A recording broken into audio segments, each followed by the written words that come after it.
সন্তানের জন্মদিন হোক বা আমাদের নিজেদের নিজেদের জন্মদিন হোক না কেন, এখন একটা ফ্যাশন হয়ে গেছে কেক আনা হয় এবং সেখানে মোমবাতি জ্বালিয়ে সেই মোমবাতিটাকে আবার ফু দিয়ে নিভিয়ে দেওয়া হয়। এক্ষুনি সাবধান হন, এই ধরনের কাজ কিন্তু করবেন না। জন্মদিনে যে আপনি মোমবাতিটা জ্বালিয়েছেন সেই মোমবাতিটাকে ফু দিয়ে নেভাবেন না। ছোট্ট একটা উদাহরণ দিচ্ছি, তাহলেই আপনারা বুঝতে পারবেন। উদাহরণ না দিলে, যদি বুঝিয়ে না বলি, আপনারা বুঝবেন কিসের জন্য? আমার কথায় কতটি যুক্তি আছে।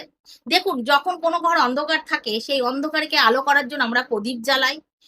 প্রদীপ দিয়ে উদাহরণ দিলাম, প্রদীপ জ্বালিয়ে সেই ঘরের অন্ধকার দূর করি।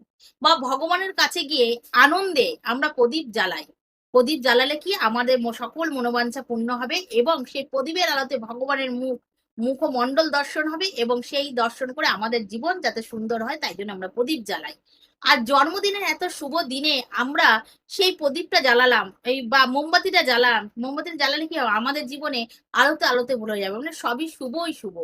আর আমরা যখন সেই মোমবাতিটাকে ফু দিয়ে নিভিয়ে দেবো, তার মানে কি আমাদের জীবনে আমরা নিজেরাই অন্ধকার ডেকে নিয়ে আসছি।